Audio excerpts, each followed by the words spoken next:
Bonjour tout le monde. Pour ceux qui ne me connaissent pas, mon nom est Francine Saint-Pierre. Je suis enseignante de méditation et massothérapeute auprès des personnes qui veulent vieillir avec sérénité, vitalité et élégance. Aujourd'hui, je suis avec Maurice Nicole. Euh, Maurice qui va donner une formation prochainement en aromathérapie. Et j'avais envie de lui demander ce qui l'avait amené à l'aromathérapie. Mais avant, je vais peut-être vous le présenter un peu. Ben, c'est Maurice Nicole. Il est naturopathe et il enseigne l'aromathérapie ainsi que la médecine orthomoléculaire.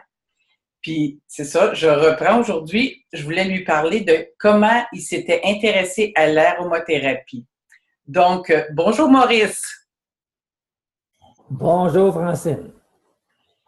Fait que, est-ce que tu peux nous dire comment ça a commencé cette aventure-là? Parce que j'imagine, je sais que ça fait plusieurs années. Combien d'années déjà que tu es en aromathérapie?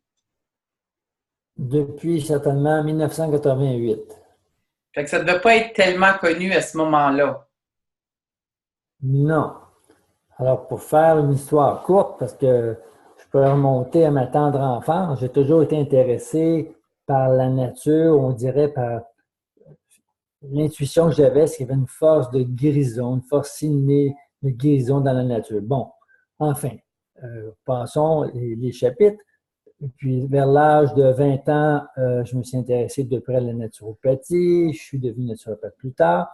Et dans le contexte de mes cours de naturopathie, il y avait la phytothérapie, on nous enseignait, et on évoquait tout doucement, très prudemment, le sujet des huiles essentielles qui était vu comme très menaçante. Il fallait faire bien attention. On ne disait pas grand-chose au niveau des huiles essentielles. Et à cette époque, les seules huiles essentielles qu'on trouvait sur le marché, c'était, je n'aimerais pas les noms, mais c'était vraiment du bidon. C'est tout sauf des huiles essentielles, mais les gens pensaient que c'était ça des huiles essentielles. Bon. En 1988, ben c'est ça, au Jardin botanique, il y a un Français qui s'appelait Philippe Mailbiot qui a proposé une formation d'une semaine au Jardin botanique de Montréal. Pour moi, c'était la révélation. Parce que moi, j'ai une formation en biologie. Alors, même si je suis très attiré par la nature, il me semble d'avoir un lien aussi avec la science. Puis ce qu'on disait sur les plantes, en particulier sur les huiles essentielles, ça manquait de rigueur, de cohésion scientifique. C'était plus d'ésotérisme. En tout cas, c'était vague. Alors, lui, pour la première fois, nous présentait les huiles essentielles comme des substances qui contenaient des molécules. Ces molécules-là, c'est ça qui expliquait l'action thérapeutique des huiles essentielles. Donc, il faisait la relation structure-activité. Moi, ça m'a passionné. Ça rejoignait mes conceptions de biologiste, là, puis de biochimie, tout ça. Alors là comme on dit, j'ai embarqué là-dedans. Là. Mais M. Mailbiot, c'est un excellent communicateur. Par contre, les recettes, entre guillemets, qu'il nous donnait pour soigner, je sais pas, un rhume, une grippe, une bronchite, etc., ça ne fonctionnait pas. Alors, je vais vous donner un exemple que je raconte souvent dans mes cours. J'avais une amie qui enseignait le yoga. Elle m'appelle un jour, elle dit « Maurice, j'ai une bronchite. » On est au mois de septembre. Alors, elle m'a dit « Est-ce qu'il y a quelque chose que tu pourrais me donner au lieu de prendre des antibiotiques? » Alors, moi, j'avais terminé mon cours d'aromathérapie. J'étais convaincu que les huiles essentielles, si on les utilisait de la bonne façon, ça pourrait remplacer ou compléter les antibiotiques. Alors, je lui ai dit, elle s'appelait Joanne, j'ai dit, Joanne, je t'apporte un mélange. Alors, selon les conseils de M. Mailliot, de ce que j'avais appris dans les cours, avec une quinzaine de gouttes de sarriette des montagnes pendant quelques jours, ça suffisait à éliminer la bronchite. Alors, j'apporte ça à Joanne, j'apporte l'huile essentielle en question, je lui dis comment l'utiliser. Puis, quelques jours plus tard, ben, elle me rappelle de l'hôpital, de son lit d'hôpital, c'était rendu pneumonie.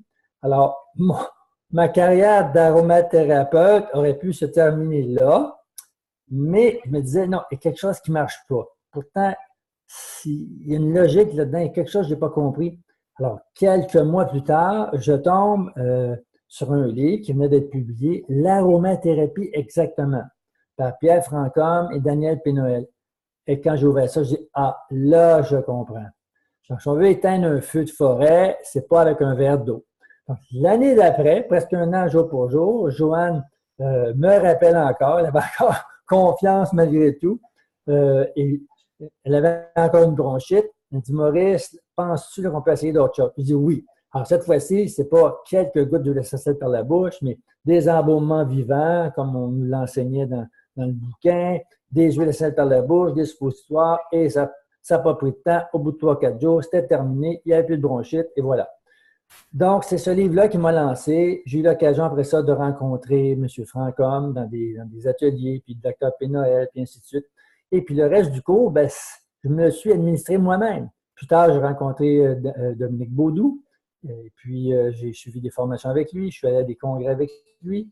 Donc, finalement, je suis devenu un autodidacte de l'aromathérapie. Et comme je l'expliquais, j'enseigne ce que j'ai pratiqué moi-même. Et puis, les erreurs que j'ai commises, ben, je veux pas que les gens les recommettent à leur tour. Voilà en gros comment je suis arrivé à l'aromathérapie. Pour moi, l'aromathérapie est le fer de lance des médecines naturelles. On peut faire tellement de choses avec les huiles essentielles, seul ou en complément avec les médicaments. Ouais. Voilà ma petite histoire. Bon, avec un passionné comme toi, on a envie de prendre tes cours. Tu en débutes prochainement. Si je me rappelle bien, c'est le 15 septembre. 15 septembre, exactement, Francine. À quel endroit? Au collège Montmorency à Laval. Mais je tiens à préciser, ce n'est pas le collège, ce n'est pas un programme du collège.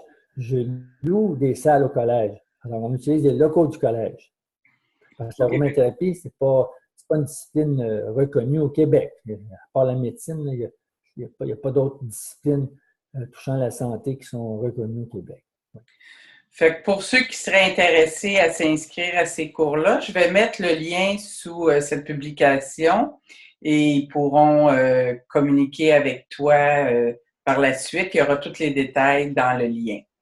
Fait que je te remercie beaucoup, Maurice, puis on se reparle sous peu pour traiter d'un autre sujet. Merci, Francine. À bientôt.